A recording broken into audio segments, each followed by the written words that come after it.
Right, buddy, it's game day. Manchester United face Aston Villa at Villa Park. Now, these are going to be your 5 things to look at from the game. We'll be talking predicted team tactics, what Ruben Amorim has said in his pre-match press conference surrounding Kobbie Mainoo.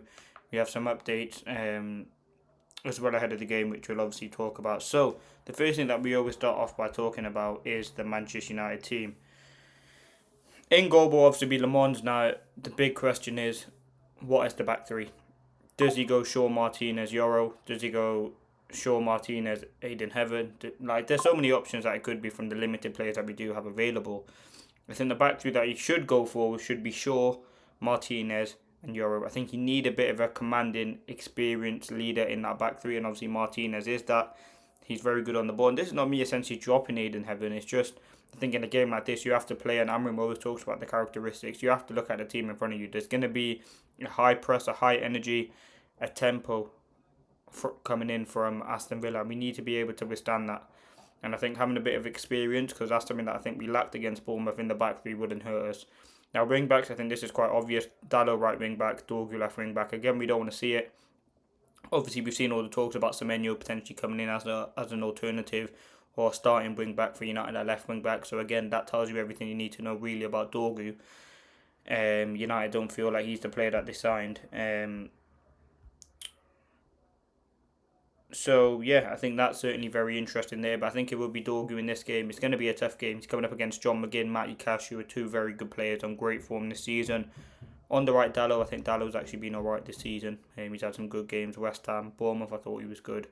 I think you need him in a game like this. In terms of defence, right wing back, you need to see a big game from him. He's stepping up for Ahmad, who's been playing in that right wing back position. I think we need to see a big performance from Dalot, to be honest, in that right wing back position.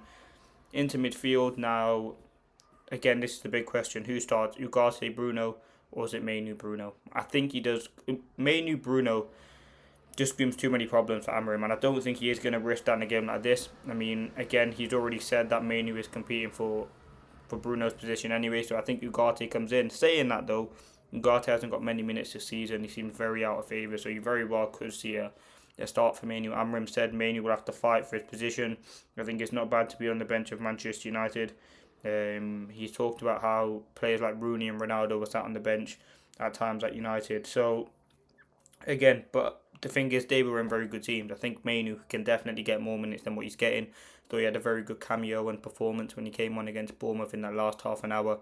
So again, I think he does deserve to start. I would go Mainoo and Bruno, and I know that does seem quite problematic and there would be a lot of areas to expose, but I think why not in a game like this? You might as well go for it. Ugarte, long term, doesn't see his future at the club, and I think Mainoo is deserved of some minutes after that performance against Bournemouth, in my opinion. Now, the 210s, Mount, Cunha, I think they would be the ones that I'd go for. Now, again, you very well could see Mount, you very well could see Bruno move further forward and bring Mainoo in and put Mount on the bench, but I don't think that will happen. Again, we very well could see a change in formation as well. I've gone with the 3-4-3 here, but you never know. It could be a change of system. So, in the 3-4-3, it'd be Cunha, Mount and Sesko as different three. I think we really need to utilise Sesko in a game like this. I looked at Villa's last starting 11 against West Ham. They had Lindelof at the back, and we know all about Lindelof. We know how good he is on the ball, but we also know his frailties when it comes to winning aerial duels. So I think that's definitely an area United can exploit, and definitely something that United need to look at in this game. But that is my team. Le Mans in goal, back three of Shaw, Martinez, Euro. Right wing back Dalot, left wing back Dorgu. Two centre midfield, Mainoo and Bruno. Two number 10s, Cunha and Mount, and Sesko through the middle. Let's talk about United's threat. Obviously, we're missing Ahmad and Birmingham as probably three of Manchester United's main right hand side. I would say our threat in this game is going to come from Bruno Fernandes, and I'm highlighting him as the player to watch in this game. I think we need a big performance from Bruno. His quality on the ball.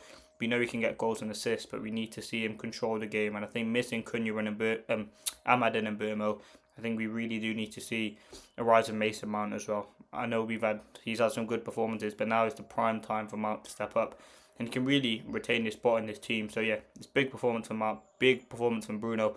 If you look at the way to get at Villa, it's going to be through the counter-attack, and United have a very good form against Villa, unbeaten in the last 6 games against them. So again, we have good form. It's time to utilise that and take that into the game today against Aston Villa. So yeah, I think our threat comes from Bruno, but it also comes from on the counter attack and exploiting space, because Villa like to play out from the back. I think if you can catch them up high like Arsenal did at times, you really can exploit them. Now let's talk about Villa. Listen, they're a team who I just said they play out from the back. They're very good at doing that. I watched them a few times against Liverpool.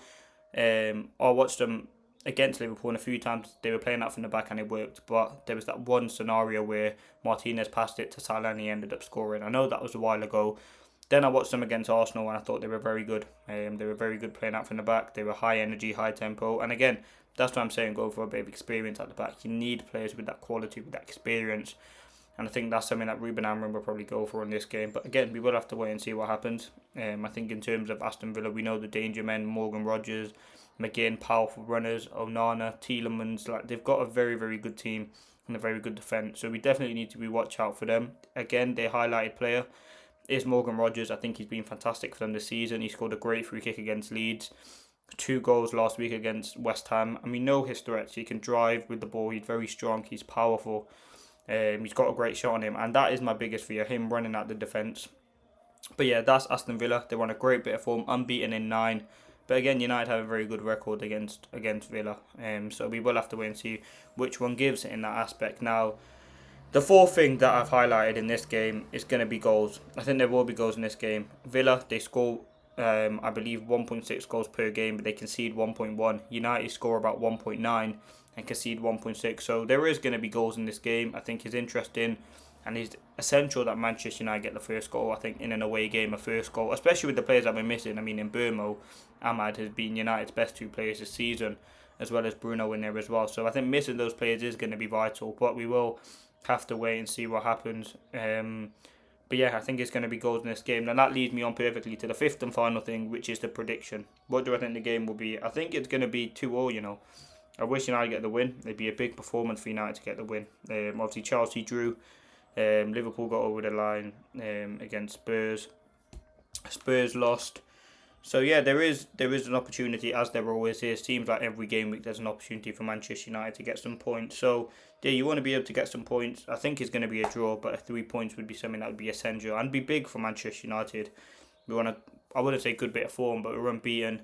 I think it's only 1 defeat in our last 9. So yeah, it is going to be tricky. But you look at some of the, if we were to win today, get the 3 points, which again does seem very unlikely. Manchester United would go up to 29 points, which would take us up to 4th place, which would take us to 5th, above Liverpool and above. Actually, depends. If you win with goal difference, we could go up to 4th or 5th. So yeah, no 5th. So yeah, it's going to be a tricky game, but I'm hoping United can get the win. I'm going to predict a draw. I think a draw would be a good result, but again, we'll have to wait and see.